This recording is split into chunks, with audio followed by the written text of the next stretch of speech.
Hi everybody! Today we're going to talk about something controversial on the internet, the creation of female characters in modern media. Get your angry comments ready. Okay, alright. So I've been wanting to do this one for a while, and a few recent things that came up this week pretty much let me know, yeah, this is the time I think I should do this episode already. In particular, it was sparked by, the other day, I was invited graciously by the folks from GameXplain to be part of a Smash Brothers discussion where they were talking about a bunch of the new stuff that had come out from the Sakurai Miiverse pictures with new stuff about the characters that have been revealed this week, the Fire Emblem characters and everything. And on this discussion video, I made an offhanded comment about how in the trailer that reveals the new characters Lucina and Robin and also Captain Falcon, of course, about how, oh man, I wish that, I was disappointed that Robin wasn't the female version that was going to save the day, and help out Lucina and everything, because Robin being the Fire Emblem Awakening main character that they have as a new character in the game, she and he could be whatever gender that you choose, another one of those characters where you can select that. But the male one seemed to be like it was the default, and I was like, oh man, and I made a joke about like, oh, isn't that a little sexist that like the guy comes in and saves the girl from being hurt or whatever, and a lot of people kind of seem to be upset about that, and it certainly wasn't meant to be like a sweeping comment about like sexism. So this isn't really an apology, more of just an explanation for that. But it also led to this particular topic that I wanted to talk about. So, I don't want to rag on Smash Brothers because I'm actually very happy about the fact that there are so many more female characters in the game than there pretty much ever have been in ages. Having characters like Palutena in there and Rosalina, and also having the selectable genders for other characters like the Animal Crossing villager and the Wii Fit trainer and etc. And Robin. I think that's great. I really genuinely do.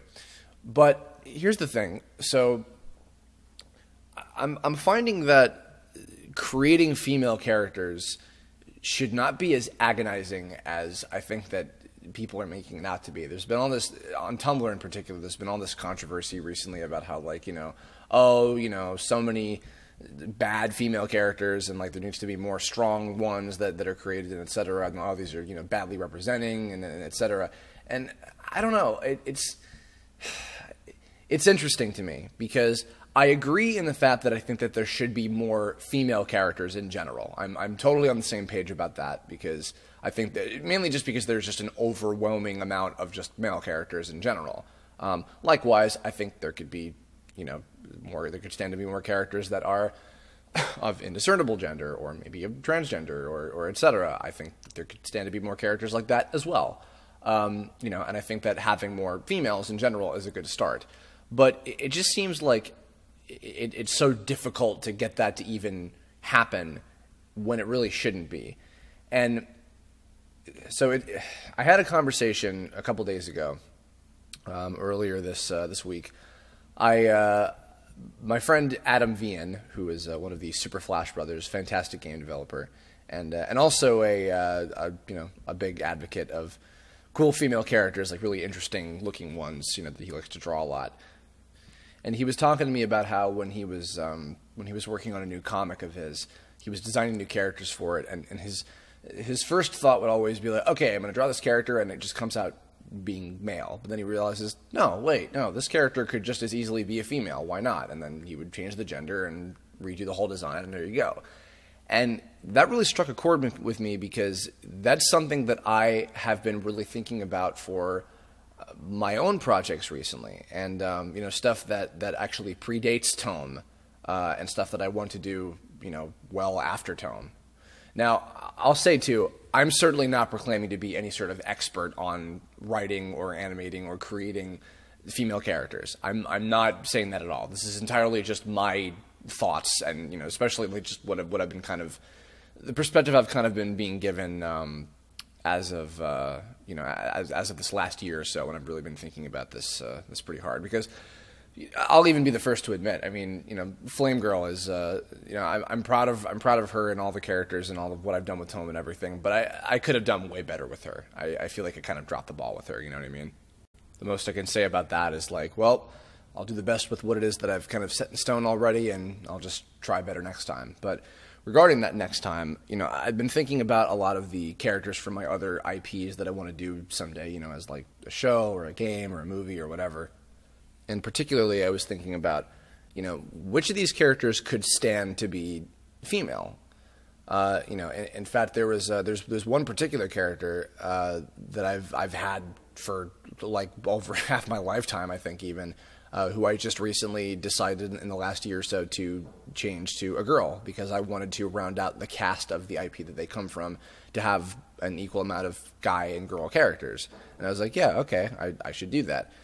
And it was just so easy to make that switch, I realized, because it's like I didn't have to change anything about their personality whatsoever. The character was exactly the way that they always had been, or they had obviously developed, but I'm saying that I didn't have to like make any drastic changes to them just because I swapped their gender, And that's the thing. I feel like, because I think I'd said a little bit about this with that video that I did about Zero Suit Samus and that whole controversy about that and everything. I don't think that stuff like that necessarily is the defining factor for what makes a character good. Again, I agree that there should be more girls, but I don't think that just because they're girls that makes them good characters. I think that I think that we need to just think about, I guess this is more for other creators, that we need to just think about like, oh, what is it that makes a good character? And then, does it matter? Like, does their gender matter? Does their gender really factor that much into it, and et cetera? And I don't know.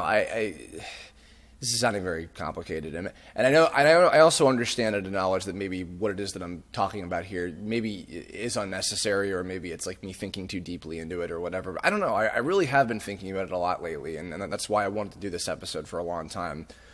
Another example that I just hit up recently was another IP I was working on. I had 4 characters, and they were 2 guys and 2 girls. It was a lead hero, a princess, a goofy comedic guy, and then a badass girl.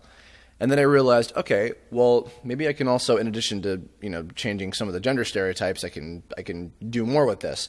So I made the lead hero a girl, because it could perfectly work that way, and there was no issue. Again, nothing I had to change, really. I changed the princess to a prince, who just is, kind of effeminate and foppish. Again, didn't have to change anything about the personality. It worked just as well, and it was funny.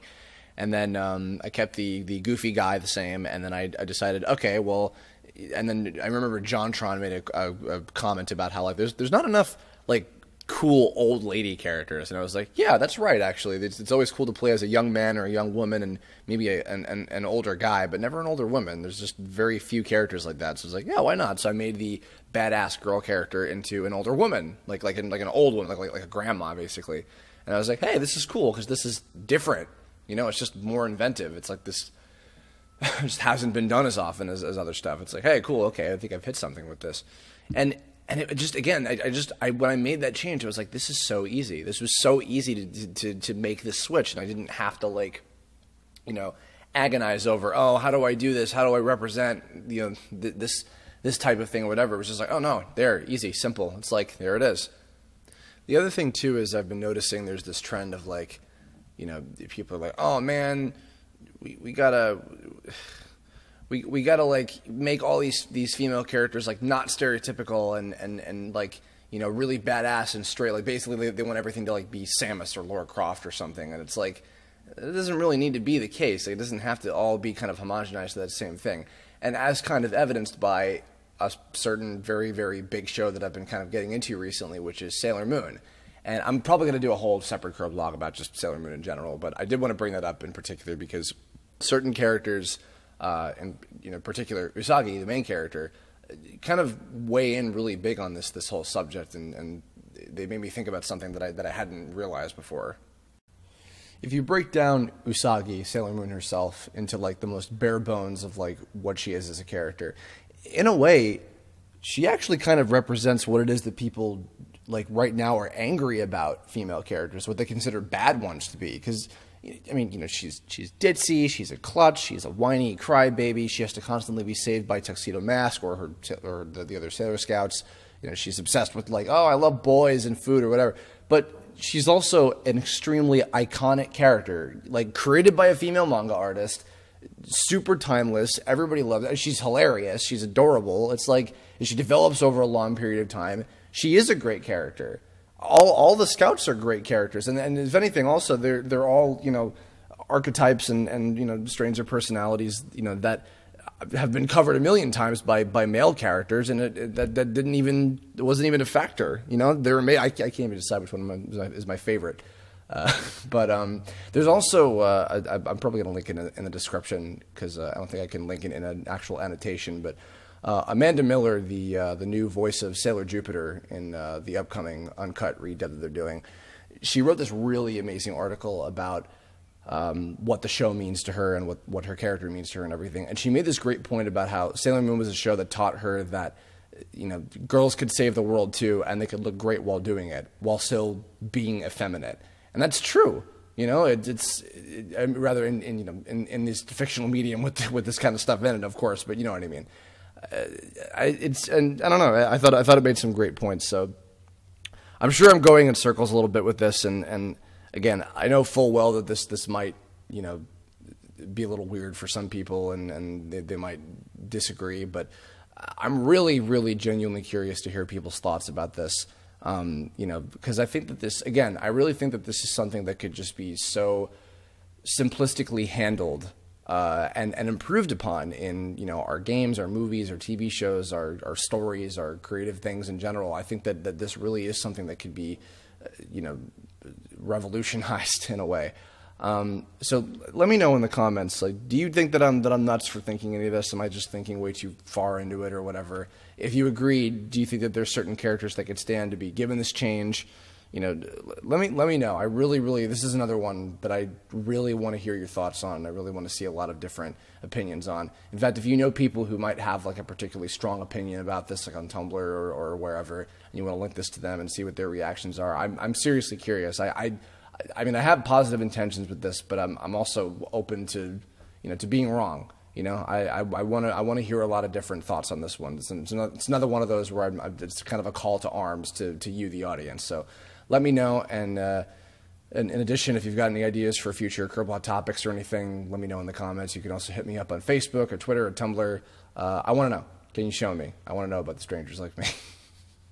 Thanks for listening. Hope you won't kill me, and have a great one. Thanks very much, guys.